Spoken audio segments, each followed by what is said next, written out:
Hello, I'm Pig with Mustache. Well, not really, what kind of parents would even name their child Pig with Mustache?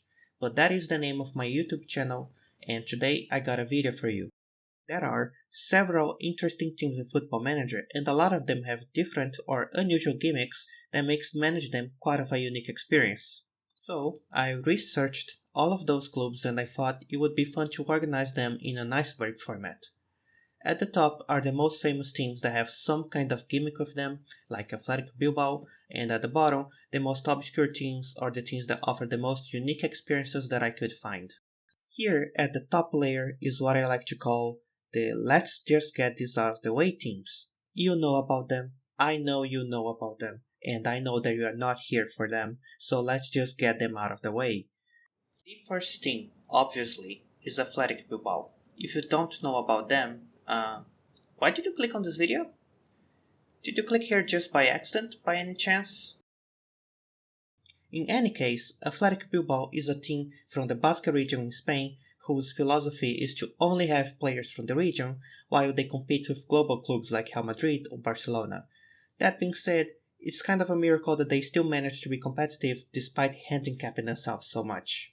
In the game, managing them is a challenge since you limit yourself from signing most of the world's best players and need to focus almost entirely on developing your own players. So no Benjamin Sesko for you.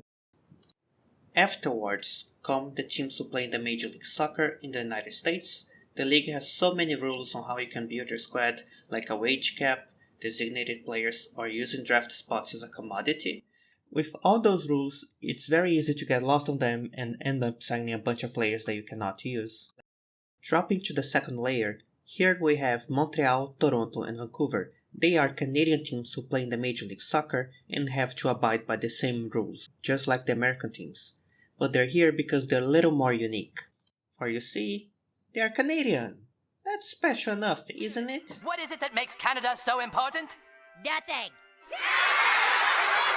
But seriously, that means they have the opportunity to win the league of two different countries by winning the Major League Soccer in the US and winning the Canadian Championship in Canada.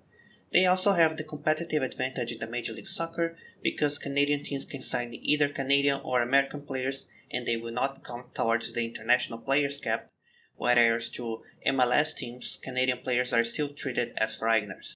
The next team is Chivas Guadalajara from Mexico, and they, just like Athletic Bilbao, have a tradition of only signing players from the region being the entirety of Mexico, so they only buy Mexican players. Despite that, they are still one of the most successful Mexican teams in history. The Liechtensteiners are kind of unique teams since their country does not have a national league of their own and instead they all get to play in the Swiss league. The way continental qualification works for them is that they play in a cup against other Liechtensteiner teams and the champion qualifies to the Conference League. And the only way to play in the Champions League is to win the Conference League and the Europa League back to back, making winning the Champions League with them possibly one of the hardest challenges in Football Manager since you not only have only one shot every 3 seasons, you also cannot afford to be eliminated in any of those 3 years. Going to the third layer, there is Syrianska FC, a club that plays in the 4th division of Sweden. They are pretty interesting since some of the youth players will have dual citizenship, like in the image we see players that are both Swedish and from countries like Lebanon, Iraq or Mali. The next teams on the iceberg are Victor San Marino and FC Andorra. The San Marinese team plays in Eccellenza, the 5th division of Italy, and their youth players are often from San Marino and manage them is the easiest way if you want to have the challenge of improving the quality of San Marino's national team. Meanwhile, FC Andorra is the Spanish/Andorran equivalent of Victor San Marino, where they develop Andorran players while playing the Spanish leagues. The downside though is that they are owned by Gerard Piqué. If you are the same person who doesn't know what Athletic Bilbao is and you're still watching this video, Piqué is the guy who cheated on Shakira. That's all you need to know about him. So a good day for him is a bad day for everyone else. The next team isn't exactly one team or two, but a type of teams, which are the B clubs. They are a kind of playable youth team whose focus is more about developing players than just getting trophies. Some interesting things about managing them is that you cannot get promoted to the top level. And if someone else makes a low offer for one of your best players, It's not up to you to say yes or no, it's up for the AI, and the AI does not care about you. For an extra challenge, Athletic Bilbao has a B team with the same gimmick that they can only sign basket players. The sharpest minds in Bilbao all got together to name it Bilbao Athletic. You know, it could be worse. Imagine a team with a name so lazy like, I don't know, state name followed by their city name. Like say, a German team called Bayern Augsburg. Now that would be a stupid name. So congrats to Bilbao Athletic. It could be worse. Alçınordu is a Turkish team while El Nacional is from Ecuador, and they both have the same gimmick as Bilbao and Chivas, where they only sign players from their countries. Currently, they're both playing at the second division of their countries, but El Nacional has a better chance of going back to the top division. Wellington Phoenix is a unique case as they play in a different continent, being a team from New Zealand, which is in the Oceania, that plays in Australia. And yes, Australia is Asia, if you didn't know, it's even in their name. So, managing Wellington Phoenix, you can use the opportunity to play in a stronger league to produce better and stronger New Zealander players. Sadly, you won't be able to play in the Asian Champions League since the team is not considered Asian. At this point of the video, I want to ask you to please like this video and subscribe since a total of 0 of you are subscribed to the channel, which is fair I guess, since it's my first video after all. Or is it? 5 years ago I released a video about, and I'm not saying this lightly, one of the weirdest glitches in the history of Football Manager. The video is unlisted now, but if you are curious, link is in the description. To the fourth layer of the iceberg, we start with Indian Arrows. They are a team owned by the Indian Football Association and they are focused on developing young players, which means that if you manage them, you can only sign Indian players and they have to be below the age of 21. You also cannot get relegated, and sadly, you also cannot qualify to the Asian Champions League, so the only challenge with them is to win the league using only young players. The next team is Albirex Niigata Singapore. What's remarkable about them is that they are a feeder team for the Japanese club Albirex Niigata, and because of that they produce Japanese young players in Singapore. The downside is that you cannot qualify to the Asian Champions League and defeat your mother club there. Special mention goes for Young Lions FC, also in Singapore.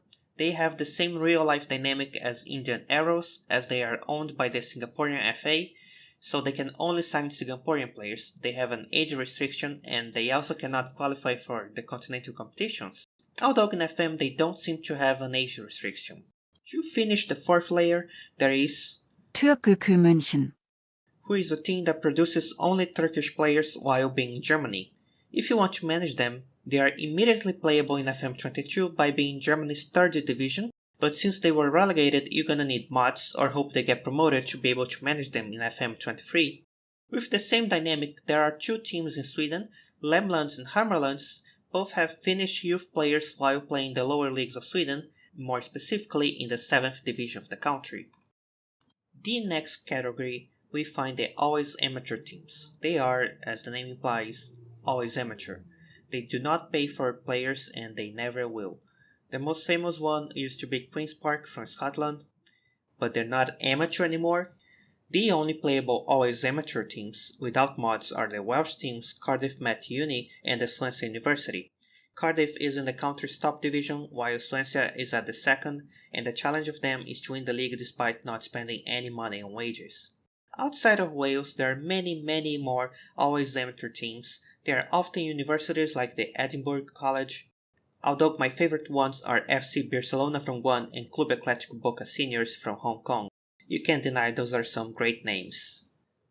Another type of team are university and high school clubs, with more emphasis on the latter, since being high school teams they have a clear age limit on the players they can sign. In the game, there are high school teams only in Japan, where it is even possible for them to play in the biggest national cup, the Emperor's Cup, and possibly face against the top teams of the country, like when it actually happened in 2003. University teams, on the other hand, don't really have a defined age limit and they can defeat professional teams much more often, so maybe you could manage them, win the Emperor's Cup, and try to win the Asian Champions League with them. National service teams are teams that have a very unique gimmick as they cannot sign any players, but instead the other clubs are forced to loan their players to them. As far as I could find, there are 3 national service teams in the game. The first one is Glimcheon Sangmu, who is a military team in South Korea whose players are conscripted to play there unless they win a medal at the Asian Games, or win the Olympic Games, or the World Cup, whichever is easier. In FM22 they are in the 2nd division, but in FM23 they will be in the country's top league. The other 2 teams are the Hong Kong Under-23s and the Chinese National Youth Team. The goal of those clubs is to improve the development of young players by giving them professional match experience while they are still young. The Hong Kong team plays in the top division where they cannot get relegated, while the Chinese team is in the country's 3rd division. And speaking of Hong Kong, the final group of teams in the Iceberg, the most obscure or interesting ones are teams from Hong Kong. What is so amazing about the country is that there is a big number of teams there, just like Türkgücü München, produce foreign players. But I'm not talking about 2 or 3 clubs. I counted 25. In the top division, the only playable league when you start the game, there is Hong Kong Football Club, who often develops British players, but in the lower leagues you can find many more. I took screenshots of the youth players generated by those teams, like here we see German All-Stars. I know the name doesn't really make much sense, or Vanchai Spartans. Is playing with British players in Hong Kong not interesting enough for you? Then how about a team with Israeli players? Or a team that develops players from the Indian subcontinent? Or Nepal? How about this team which seemingly develops players from several different countries? Or the team which is, in my opinion, the most interesting club in this section of the video, and that is All Black. Now, despite the name, it does not mean that they can't sign white players, but the team will only generate players from non-white countries, mostly from Africa and a few of them from Asia, and often from obscure footballing nations, like in the bottom of the image you will see a player from Chad and another from Sri Lanka. So if you have a dream of developing the football quality of several nations at once, All Black is the best option. All Black and the military teams are all very special, but there is one club that is even better than them, and that is whatever team you make in the editor. You can move All Black to Portugal, make sure they cannot use any Portuguese players and only use players older than 24. Don't know how to make a team like that? I can help you. You would be amazed by the kind of things you can do with the editor. Today, I'm going to destroy France. If you go to my Twitch channel on twitch.tv/bigwithmustache and ask me, I can make a mod for you. Speaking about it, I'm looking to get to 50 followers there so I can become an affiliate, and at the moment of writing I have, so a follow here and there would actually help me out. When FM23 releases, I'll release mods to make every single team in this video playable right from the start. I also have a mod where you can play with youth teams. It's on FM Scout right now, and I will be releasing a slightly upgraded version for FM23 on Steam. Please leave a comment below if you think there's a team that could be in the Iceberg and I missed, or that has a unique gimmick other than the ones I included in it. Bye bye!